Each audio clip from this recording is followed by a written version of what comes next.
Hello दोस्तों, राधे राधे। स्वागत है आपका हमारे चैनल में। आज मैं आपके लिए लेकर आई हूँ एक कहानी। क्यों लिया था भगवान विष्णु ने मोहिनी अवतार। श्री हरि यानी भगवान विष्णु ने एकमात्र स्त्री रूप लिया है और वो है मोहिनी अवतार। यह अवतार उन्होंने कई बार लिया, लेकिन धर्म ग्रंथों से मिली प्रामाणिक जानकारी की माने तो उन्होंने 3 बार मोहिनी अवतार लिया था। मोहिनी रूप का पहला अवतार शास्त्रों में बताया गया है कि भगवान शिव को प्रसन्न करना बहुत ही आसान है। वे केवल अपने भक्तों द्वारा चढ़ाए गए एक लोटे जल से ही प्रसन्न हो जाते हैं। असुर हो या देव, उन्हें केवल भक्त ही भक्ति दिखती है। उन्होंने कभी भी अपने किसी भी भक्त में कोई अंतर नहीं किया है। अगर कोई व्यक्ति उन्हें सच्चे मन से याद करता है तो वे बहुत आसानी से उसे अपना बना लेते हैं और उसकी हर इच्छा को पूरा करते हैं। इतना ही नहीं, भगवान अपने भक्तों के प्राणों की रक्षा भी करते हैं। लेकिन क्या किसी को इस बात का पता है कि भगवान को खुद अपने प्राणों की रक्षा के लिए गुफा में छिपना पड़ा था? अगर नहीं तो चलिए जानते हैं इसके पीछे का रहस्य। एक पौराणिक कथा के अनुसार भस्मासुर नाम का एक राक्षस हुआ करता था। वह राक्षस दुनिया का सबसे ताकतवर असुर बनना चाहता था और साथ ही साथ वह पृथ्वी का सबसे शक्तिशाली प्राणी बनकर सभी पर अपना शासन करना चाहता था। अपने इसी लक्ष्य को हासिल करने के लिए उसने शिव जी की कठोर तपस्या की। भोलेनाथ उसकी वर्षों की कठोर तपस्या से प्रसन्न होकर उसके सामने प्रकट हुए। अपने सामने महादेव को खड़ा देखकर भस्मासुर उनके सामने नतमस्तक हो गया। भगवान शिव ने उसे वरदान मांगने को कहा। भस्मासुर ने पहले तो अमरत्व का वरदान मांगा, परंतु अमर होने का वरदान सृष्टि के नियम के विरुद्ध होने के कारण शंकर भगवान उसकी ये मांग नकार देते हैं, क्योंकि जो भी इस दुनिया में आया है उसे एक न एक दिन जाना ही होगा। तब भस्मासुर अपनी मांग बदलकर एक वरदान मांगा कि जिसके अनुसार वह किसी के भी सर पर अपना हाथ रखे वह जलकर भस्म हो जाए। कहते हैं कि जब भस्मासुर को शिव से यह वरदान प्राप्त हुआ तो सबसे पहले उसने शिव जी पर ही अपना शिकार बनाया। शिव अपने द्वारा दिए गए वरदान को वापस नहीं ले सकते थे, इसलिए महादेव को स्वयं अपनी जान बचाने के लिए इधर उधर भटकना पड़ा। जैसे तैसे अपनी जान बचाकर भोलेनाथ भगवान विष्णु की शरण में गए और उन्हें पूरी बात बताई। सारी बात जानने के बाद भगवान विष्णु भस्मासुर का अंत करने के लिए मोहिनी रूप को धरते हैं। भस्मासुर की नज़र मोहिनी रूप पर पड़ी। तब वह इतने आकर्षित थे कि भस्मासुर अपनी सुध बुध खो बैठा। वह यह भी भूल गया कि शिव की तलाश क्यों कर रहा था। भस्मासुर ने उस खूबसूरत स्त्री से पूछा कि उसका नाम क्या है। इस पर उस स्त्री ने कहा कि वह मोहिनी है। मोहिनी को देखकर भस्मासुर उसकी खूबसूरती के जाल में बंध गया। उसने मोहिनी से पूछा कि क्या तुम मुझसे विवाह करोगी? मोहिनी जवाब में कहती है वह एक नर्तकी है, साथ ही वह सिर्फ उसी युवक से विवाह करेगी जो उसकी तरह नृत्य में सबसे आगे हो। दरअसल भस्मासुर को नृत्य आता नहीं था, तो उसने इस कार्य में मोहिनी से मदद मांगी। भस्मासुर ने मोहिनी से पूछा कि क्या वह उसे नृत्य सिखाएगी। इस पर मोहिनी तुरंत तैयार हो गई और उसने कहा कि जैसे जैसे वह नृत्य करती है वह वीर ठीक उसी प्रकार उससे कदम पर कदम मिलाए। इसके बाद भस्मासुर मोहिनी के कहे अनुसार उसकी तरह नाचने की कोशिश करने लगा। नृत्य सिखाते सिखाते मोहिनी ने अपना हाथ अपने सर पर रखा। उसे देखकर भस्मासुर ने भी शिव द्वारा दिए वरदान को भूलकर अपने सिर पर हाथ रखा और जलकर भस्म हो गया। मोहिनी रूप का दूसरा अवतार समुद्र मंथन में 14 रत्न प्रकट हुए, जिनसे एक महान रत्न अमृत था। अमृत प्रकट होने के बाद उसके बंटवारे को लेकर देवासुर संग्राम की स्थितियां बनने लगी।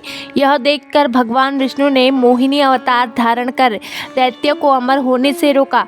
भगवान श्री कृष्ण ने गीता में कहा है कि जब जब इस धरती पर पाप, अनाचार और असत्य बढ़ेगा, तब तब वे पाप और असत्य के विनाश हेतु खुद धरती पर आएंगे। तो भगवान श्री कृष्ण स्वयं भी अधर्म के विनाश हेतु धरा पर स्वयं श्री हरि नारायण का अवतार थे। मान्यता है कि भगवान विष्णु ने इसी प्रकार पापियों और पाप के विनाश हेतु कई बार अवतार लिया।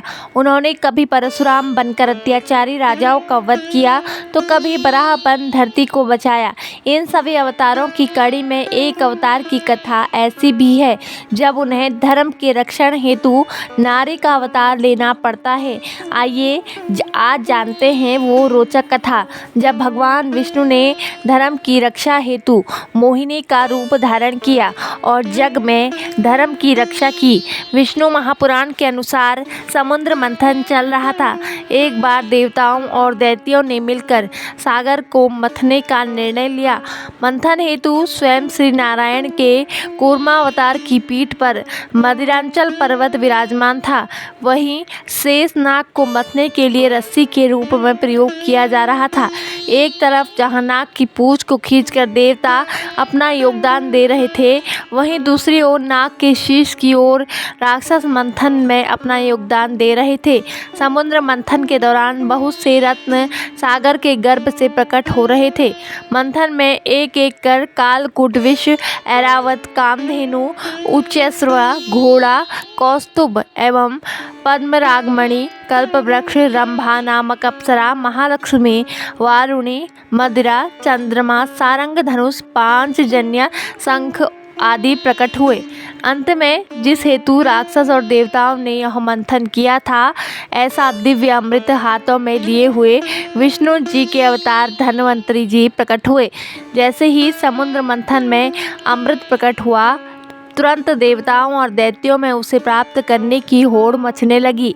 एक तरफ जहां देवता अमृत ग्रहण कर अमर होना चाहते थे, वहीं दैत्यों के मन में अमर होने की इच्छा थी।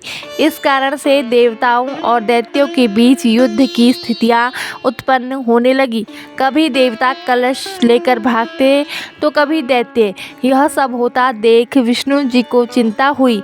वे जानते थे कि यदि दैत्यों को अमृत प्राप्त हुआ तो वे अमर होकर धरती पर हाहाकार मचाएंगे। इसलिए भगवान विष्णु ने युक्ति निकाली और मोहिनी रूप धरकर सागर में आए। मोहिनी अवतार का सुंदर रूप देखकर सभी दैत्य जैसे उन पर मोहित हो गए। बड़े बड़े नयन, कोमल अंग, रत्न जड़ित स्वर्ण मंडित आभूषण, विलक्षण परिधान धारण किए मोहिनी रूप में सभी का मन मोह लिया। दैत्यों को मोहित करने के बाद भगवान विष्णु ने दैत्यों के आग्रह करते हुए उन्हें अपने हाथ से अमृत पिलाने के लिए कहा। मोहिनी अवतार श्री हरि ने यह आग्रह सहर्ष स्वीकार कर लिया और पहले देवताओं को अमृत पान करने लगे। दैत्यों में एक अति चतुर दैत्य मोहिनी का सत्य जान गया, इसलिए वो चुपचाप अमृत ग्रहण करने देवताओं की पंक्ति में जा बैठा। जैसे ही मोहिनी द्वारा उक्त दैत्य ने अमृत पान किया और देवताओं ने इस पर अपनी प्रतिक्रिया दी, तो मोहिनी अवतार ने सुदर्शन का आवाहन कर उक्त दैत्य का शीश अलग कर दिया। परंतु अमृत के प्रभाव से वह अमर हो गया और राहु और केतु के रूप में नवग्रहों में शामिल हो गया। तब से मोहिनी एकादशी व्रत करने से व्यक्ति का मोह दूर होता है, पाप एवं कष्ट से मुक्ति मिलती है। इस दिन भगवान विष्णु के मोहिनी अवतार का पूजन करते हैं। इस दिन भगवान विष्णु के मोहिनी अवतार की पूजा होती है। विष्णु कृपा से व्यक्ति को मृत्यु के बाद मोक्ष प्राप्त होता है, वह मोह माया के बंधनों से मुक्त हो जाता है। मोहिनी रूप का तीसरा अवतार महाभारत युद्ध में महान योद्धा और अर्जुन पुत्र इरावन का भी जिक्र आता है। कहा जाता है कि युद्ध छिड़ने पर वह नृशंसता से कौरवों का नाश करते जा रहे थे, मगर धार्मिक प्रवृत्ति के होने के बावजूद वह अविवाहित नहीं मरना चाहते थे। इस युद्ध के दौरान विवाह की जिद पकड़ ली। ऐसे में खुद कृष्ण ने मोहिनी रूप धरकर इरावन से विवाह किया। युद्ध के 8वें दिन इरावन वीरगति को प्राप्त हुए तो पूरे दिन कृष्ण खुद को विधवा मानकर विलाप करते रहे। इरावन अर्जुन और नागकन्या उलूपी के बेटे थे। उलूपी का अर्जुन से विवाह वनवास के दौरान हुआ था। इनसे इरावन का जन्म हुआ। महाभारत कथा के अनुसार इरावन पांडवों की तरफ से लड़े और कौरव पक्ष के योद्धाओं अवंती राजकुमार विंद, अनुविंद, शकुनी के भाइयों गज, गवाक्ष, ऋषभ, आजर्व, शुक्र, चर्मवान, दुर्योधन के साले सुदक्षिण, भूरिश्रवा के 4 पुत्रों को मार डाला। युद्ध के 8वें दिन कौरवों की ओर से लड़ रहे राक्षस अम्बलुष ने इरावन को मार डाला। किंवदंतियों ने यह भी प्रचलित है कि इरावन पांडवों की विजय के लिए खुद को देवी चामुंडा को बलि देना चाहता था, लेकिन पांडव तैयार नहीं थे। श्री कृष्ण ने समझाया कि इरावन का बलिदान व्यर्थ नहीं जाएगा। देवी चामुंडा का आशीर्वाद मिलने से विजय मिलेगी। पांडव उसकी इच्छा का सम्मान करते हुए उसे नियति मानकर राजी हो गए, मगर उसने यह इच्छा रख दी कि वह अविवाहित नहीं मरना चाहता है। मरने से पहले उसका विवाह कराया जाए, उसे विवाह के बाद मरना ही है। यह जानकर पांडवों के समर्थक कोई राजा उससे अपनी बेटी का विवाह कराने के लिए आगे नहीं आए। इस पर श्री कृष्ण ने मोहिनी रूप धर उससे विवाह किया और पत्नी की तरह अंतिम विदाई भी दी। किन्नर इरावन को एक दिन के लिए बनाते हैं पति। कहा जाता है कि भारत में हिंदू धर्म मानने वाले किन्नर इरावन को पूजते हैं। पौराणिक किंवदंतियों के अनुसार एक दिन के लिए उनकी मूर्ति को साक्षात इरावन मानते हुए उससे विवाह करते हैं। एक दिन बाद विधवा की तरह विलाप भी होता है। यह रस्म किन्नरों में बेहद पवित्र मानी जाती है।